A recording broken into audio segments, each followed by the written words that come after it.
Hello you guys, welcome back to my channel. In today's video, we are recapping ARC Music Festival, which is the first ever house and techno festival to happen in the birthplace of Chicago. I'm so excited to finally share my experience of how this weekend went for me and to share it with you guys. So without further ado, let's get into today's video. For those that don't know me, my name is Ada. I'm a music festival content creator, and I attended the first ever ARC Music Festival last weekend during Labor Day weekend, and it was just amazing. Like, from beginning to end was just an overall incredible and amazing experience. And so if this is your first time to my YouTube channel, I go to festivals and I vlog them and review and recap them with you guys so you can know what is up in case you want to attend this festival in the future. And so in today's video, I'm going to be covering my recap of the festival. So I will be going over what I thought about the venue, the overall experience, the music, everything. We're going through all of it, so it's going to be a little bit of a lengthy video, but I'm excited to dive in with you guys. If you do like today's video, feel free to give it a thumbs up and hit that subscribe button to vibe with me. I also posted 2 vlogs from day 1 and day 2, so if you want to see how this experience played out for me in real time, definitely go check out those videos. I will link them up here for you guys. And without further ado, let's get into it. So just to level set a little bit of background on ARC Music Festival, for Labor Day weekend going into 2021, there was definitely some big players being thrown around for that weekend that my boyfriend and I were trying to figure out which ones we wanted to attend. Labor Day weekend happened to be during my boyfriend's birthday weekend. So I told him, whatever festival you want to go to, I'm game for. We'll figure out how to get there and everything like that. We were also coordinating with my really good friend Emma Capotis on what festivals we wanted to go to. So we originally had planned on another festival, and then ARC Music Festival just popped out of nowhere. The lineup dropped and we were like, all right, bet, we're all going. We were all on the same page that we wanted to figure out a way to go and just make it happen. This was my second time going to Chicago, and I loved going to Chicago the first time around. So I was like, Chicago, house music, techno, I'm in, basically. We ended up figuring out how to go. Emma Capotis and I both work on Gray Area, which is a house music discovery platform. We were able to make this a content trip for ourselves along with our coworker Alex, who does all the editorial. So we were able to be behind the scenes for this trip. So I am going to talk about the festival experience, but just know there are some points that I didn't get to experience since I was behind the scenes a lot of the time, or I wasn't necessarily going through a typical festival experience, which was really cool. This was the first time that I've gone to a festival and had more behind the scenes stuff going on and got to be really a part of that experience. So I'll definitely share a little bit about that, but I was just really excited to go to this festival to begin with. So leading up to this festival, I'd also listened to a podcast on Festival Insider, which Emma Capotis also hosts with MJ, and they were able to interview people that were putting on ARC Music Festival, which just really brought the excitement to it. And the people on this team are like true veterans when it comes to the house music scene, when it comes to talent buying, festival creating, literally everything.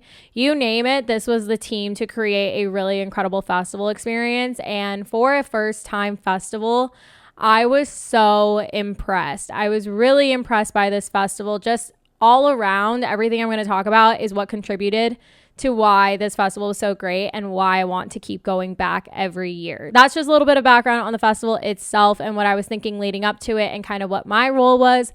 We did have a production wristband, so we were able to enter through the staff and then be behind the scenes getting content and everything like that, which was really just an incredible experience. And it really just made me happy that I get to create content for a genre that I love so much and of artists that I love so much. So that definitely played into an awesome weekend for sure. In this recap, I'm going to break it down kind of similar to how EDM Maniac does their festival report cards. This is basically what I've been doing on my channel, but they do it on their Instagram, and I thought it's been so well done, this series that they're doing. So I'm going to also break it down very similar for you guys, and I have my list up here. So we're going to talk about the venue and overall experience. We're going to talk about production, security, stuff like that. We're going to talk about the vibes because, you know, I'm all about the vibes. Then we'll talk about music. And then to end, we'll wrap it up, just some final thoughts and what I hope to see from them in the future. So venue and overall experience. I will say I was very interested to see how this venue would lay out. You know, looking at the map, Union Park doesn't seem all that big on the map. especially because I've been to Lollapalooza, which is in Grant Park, and that is a massive festival. That's probably one of the biggest festivals in terms of size, like actual miles and distance that festival is. And so I was kind of comparing the two and didn't really know what to expect, especially looking at, the previews that ARC was hinting at. I was like, I really want to see how this all plays out. And so getting to the venue was really easy for our group. We were staying in the theater district, so we were able to take the L from our hotel, and it was just 4 stops away, and we got dropped off right at Union Park, which was so convenient. Did really like being able to get to the venue really easily and getting home really easily from the venue. That definitely made the experience a lot easier because the L cost like $250 a ride. So that was so much better than having to pay for like a crazy Uber or crazy Lyft before or after the festival. And then we were able to go through the staff entrance and get pretty squared away with that. I did hear from other friends that, I asked them how security was since I was not able to go through the normal security line, and I didn't hear any complaints or anything like that. It seemed pretty standard. Also, we're checking for negative COVID test results or your vaccine card as well. So I know that they were doing that. Didn't hear too much about security, and so it seemed like that was pretty straightforward. Like I said, we entered the staff entrance, so it was a little bit confusing when we first came out into the venue because I was like, where are we? You know what I mean? And so the entrance for the rest of the festival came in over by the expansion stage, and then they also, had a great straight line into the main stage, and you could also see Elro and everything like that. We came in by the Elro tent, so we were kind of getting a back end view of everything, and we're trying to like get our bearings of everything. But right off the bat, I could just tell that it was a really good layout of just where everything was at. There was a lot of bathrooms, there's a lot of food, lots of places to get drinks and things like that. I do know that there was only one water station, and that was a complaint of a lot of people that weekend, but that seemed to be the only complaint was sound bleed and water. And when it really comes down to it, if those are the only two really complaints of the festival, it's not too bad of a first festival, you know what I mean? And so I was just super impressed with just everything right off the bat. From all the production that we saw from the main stage, expansion stage, Elro stage, even the art car, which was powered by the Good Bus, that production, like everything was just really well thought out. They had little mini art installations all over the place. And so off the bat, I will say venue layout, 10 out of 10, stages, 10 out of 10.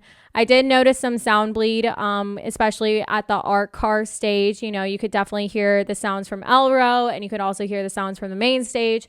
Just depended on where you stood. I found like one spot that didn't deal with that, so maybe they'll find a better spot for the art car next year. Expansion stage was very tucked away, and I loved like the naturey feel of that stage and this design and everything like that. Needless to say, I was just really impressed by the stage designs and the layout of everything. And by far, my favorite stage was the Elro stage. We did pretty much live at that stage. We were running around getting content all over the place, but the Elro stage, Emma Capotis told me I would love the Elro stage, and that stage was just so incredible with all the production, with the lights, the confetti, the decorations, the performers. Like, it was just incredible. Like, I would love every festival to have an Elro hosted stage, if I'm being honest, because it was just so much fun, and it really added to the whole experience.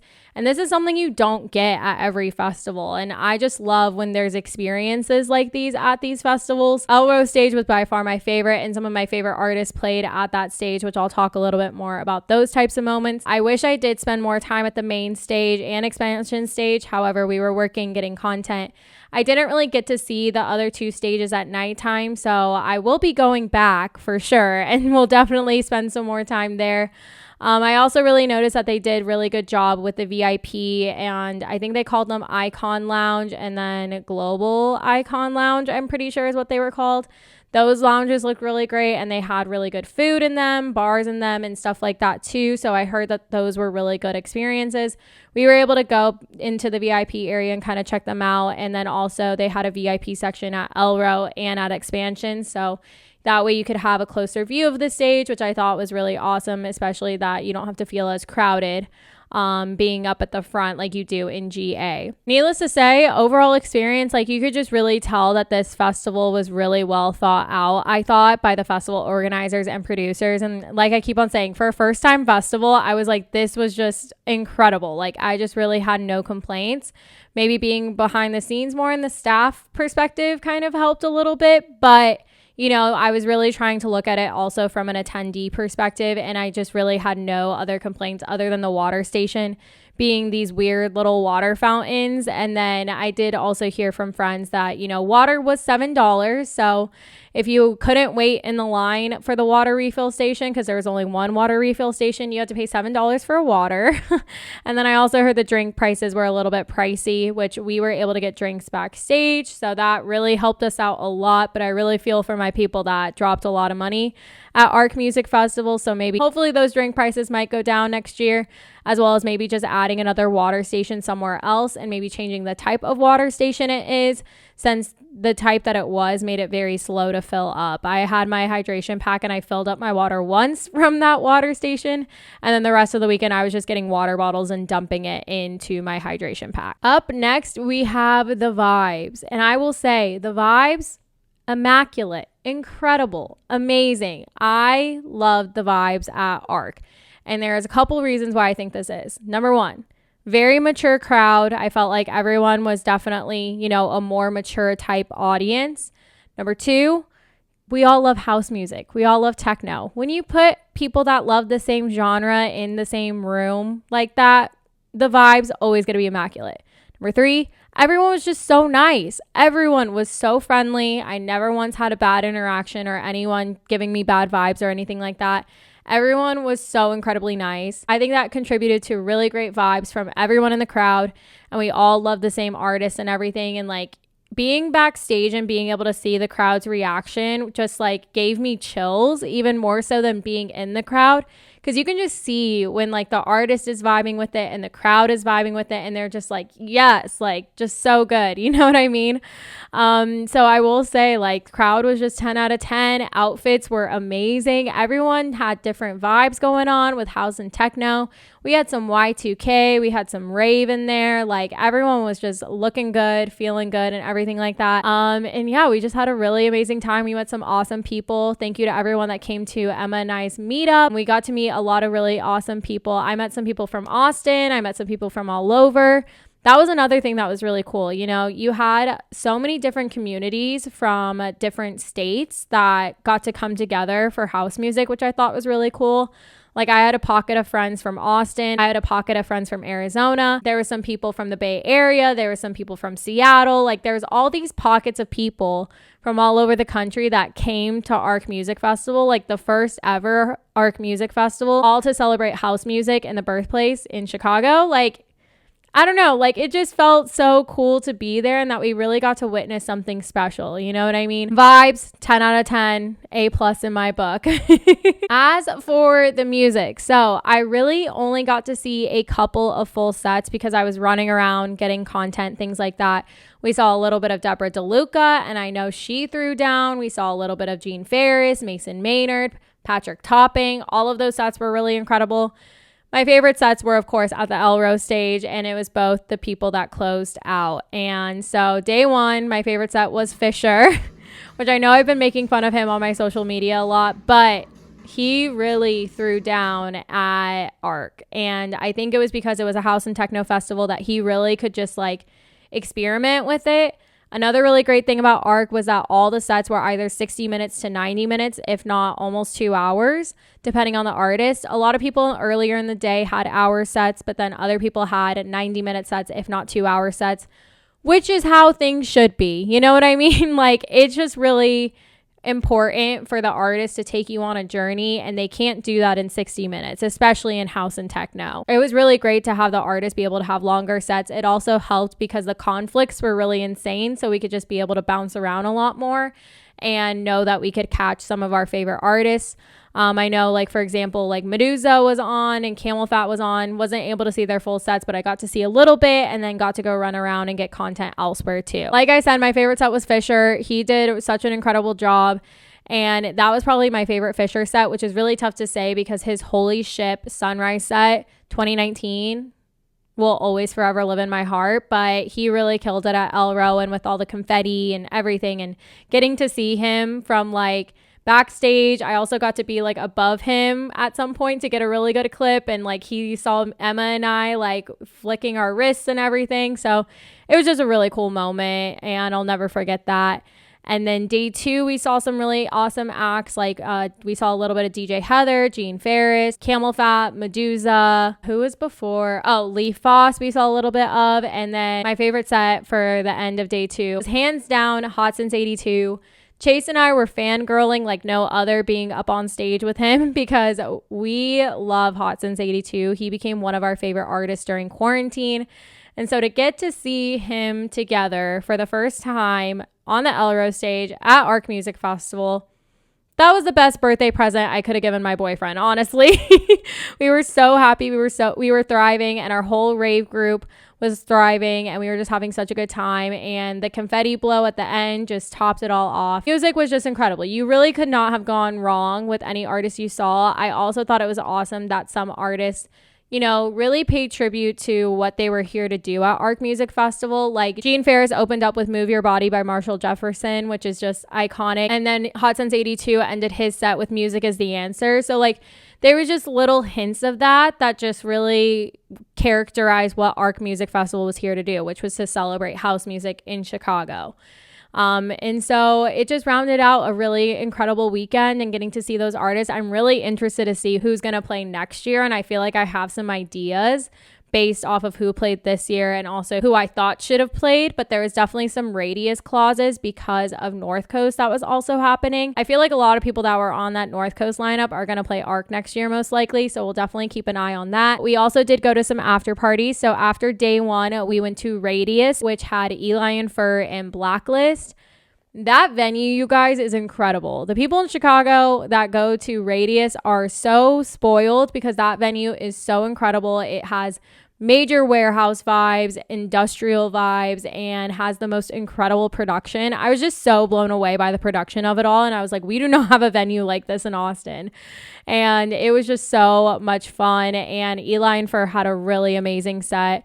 Blacklist also killed it. I liked that set more than the one I saw at Seismic Dance Event, which was saying something. I really liked that set at Seismic, but he brought it for the after party.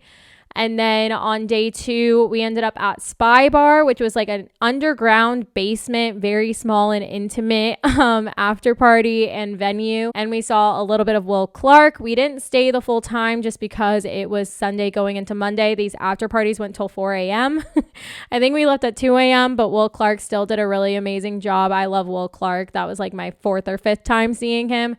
And I knew he was going to take us on a journey, and he was starting to build it up, but we had to go to bed and get home. Music, 10 out of 10, 15 out of 10. I love house music so much, so I really just couldn't go wrong with whoever I saw. I did wish I spent a little bit more time at the main stage. I know I didn't see Eric Prydz. Do not come for me. I'm seeing him at EDC. I'm saving it for EDC. I really had to see Hot Since 82. I just had to do it. You know what I mean? Just to round out this review, you know, I am just so glad I got to experience Arc Music Festival and be there for the first time. I'm so glad I got to work the event and get some content for Gray Area and just be a part of that team. And I really felt like I was just doing what I love, which is 1, creating content, 2, enjoying house music, and 3, being at a festival. And so it just was a really awesome weekend. Our whole group had an amazing time. And we want to go back to Chicago. We want to go back to Arc. Like, I already can't wait for next year. I'm excited to see what updates they're going to bring in 2022. They've already been hinting that they're going to drop, I think, some announcements soon on that. So if you guys are interested in Arc Music Festival, definitely go give their pages a follow so you can stay up to date with that, because I think they really proved to everyone that this is a festival worth noting and worth going to, especially if you're into house and techno. I think this is the 4th house and techno festival I've been to, which they have all been so different, and I think they all have their own places in the festival community. I really did enjoy Arc. I love Seismic Dance Event here in Austin, Texas for the intimate boutique house and techno vibes, and like living in Austin and going to that festival is just really so much fun, and the community here is amazing. And then going across, I had such an amazing time because I love that venue and I have a lot of friends in California. So that was a really fun time. And then I went to Dirty Bird Camp Out, which has like, you know, the adult summer camp vibes, and it's Dirty Bird Camp Out. You know what I mean? And then you have Arc Music Festival, which is like, you know, in this really incredible city where house music is born, has really amazing festival production and just feels like a bigger type festival where it puts house and techno at the forefront. You know what I mean? That's the best way I can describe it, I feel like. But all of those festivals have their own places. And I definitely would love to go to Movement and just compare all of the two. You can't go wrong with any of those festivals. I will just say I had so much fun at Arc Music Festival, and I would love to go again next year. So we will keep our eyes peeled for the 2022 plans and whatnot, but I hope you guys did enjoy this recap of the festival. If you have any questions, feel free to comment it down below. I'd love to answer them for you in case you would love to go in the future. And like I said, I did do vlogs for both days of the festival. If you want to see how this all played out for me from my perspective, definitely check those out. I'll also link Emma Capotes' vlogs down below. Her and I were together most of the weekend, so what you see from mine will also be in her vlog, but you can see it from her perspective as well. She also went more in depth on her podcast, Rave Culture Cast, so you can check out that episode and hear a full in-depth review of everything on her podcast that I will link down below. I will also be coming out with an episode on my podcast, Festival Tales Podcast, where I just kind of give more stories and background into everything about Arc Music Festival. Finally, on Gray Area on our website, YouTube channel, Instagram, and TikTok, we have tons of content from Arc Music Festival that you can dive into and learn more about this festival, see some live set clips and interviews that we did on site. So I will also leave that linked down below. Lots of content that came from this festival. So I hope you guys did enjoy today's video. If you did, feel free to give it a thumbs up and hit that subscribe button to vibe with me. I love you guys, and I will see you in the next one. Bye.